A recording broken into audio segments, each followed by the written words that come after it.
Hey guys, so welcome back to the channel. So today, I'll be showing you the procedure how to change your oil in your car.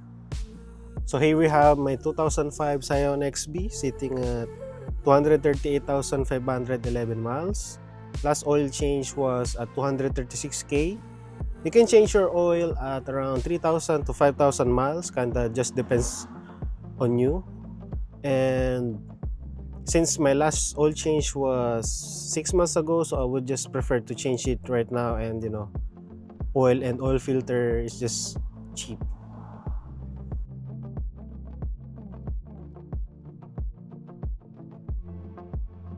So here we have the engine oil filter, and crush washer.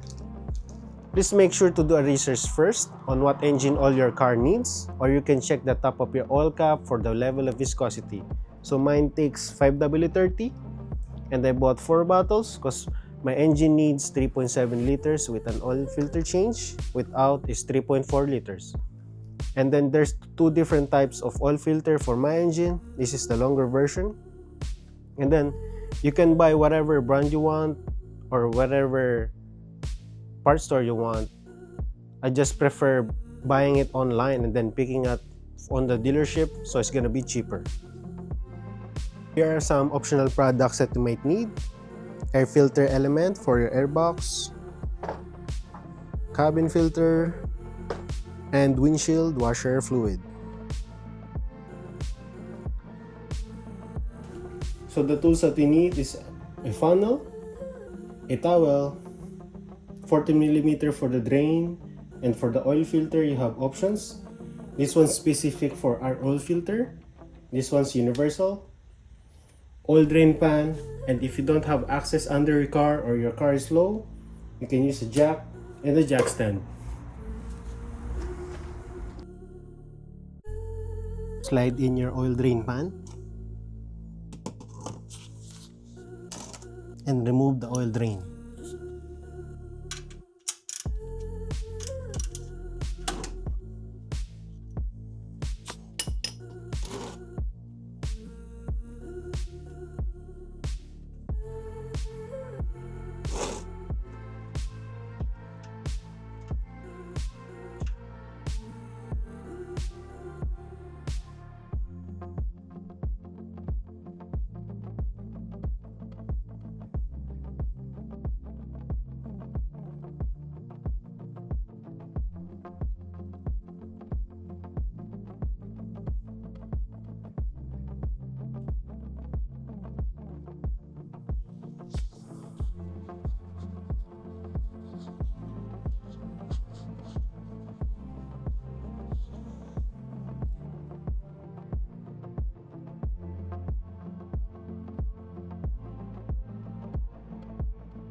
Let's now replace the crush washer on the drain. Make sure to remove the old one. Sometimes it might get stuck, just like this one. So remove it. Install new crush washer. Install the drain plug.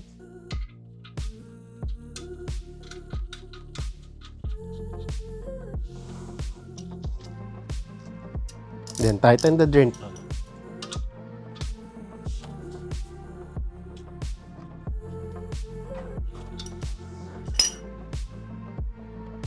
Now remove the oil filter. I'll be using my older tool because it's gonna be easier to remove.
Wipe up the dripping oil.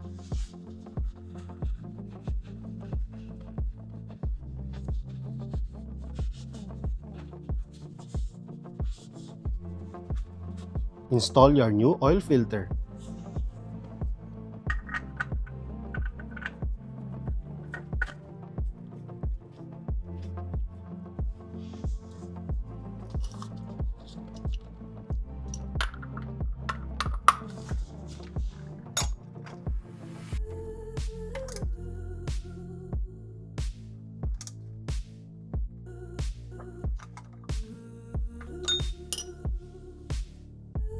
Don't forget to pull your oil pan.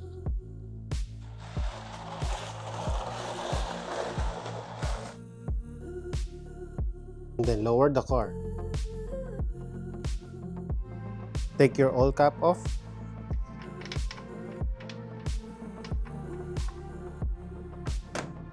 Install the funnel. And pour in the first 3 bottles of engine oil.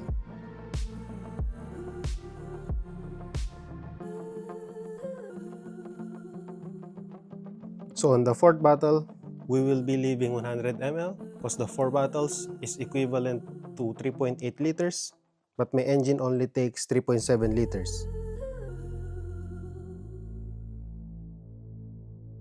Take out the funnel and install your oil cap on.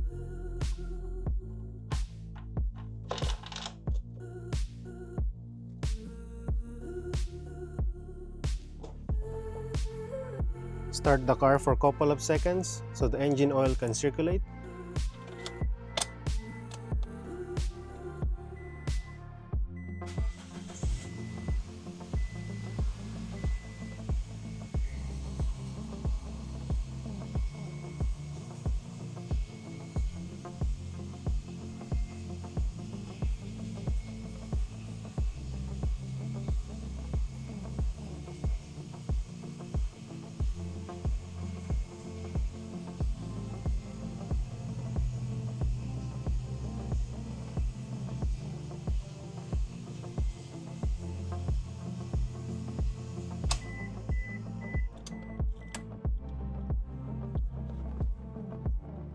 After letting your engine cool down, check the oil on your dipstick.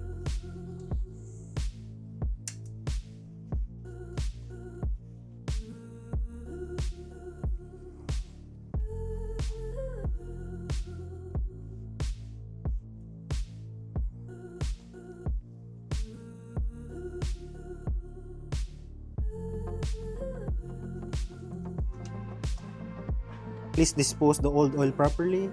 Pour in the old oil in the bottles, and you can give it to your local parts store.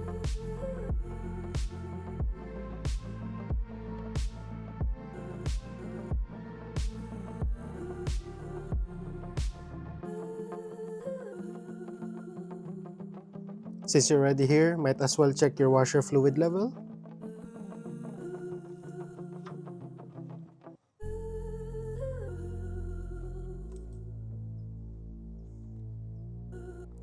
Check your air filter element.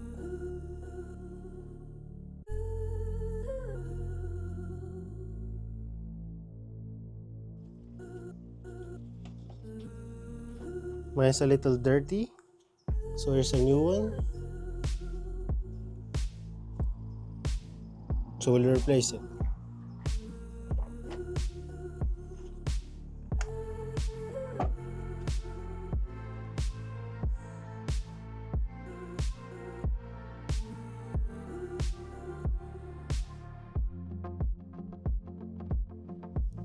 Check your cabin filter. So this is the old cabin filter. This is the new one. So we will be replacing it.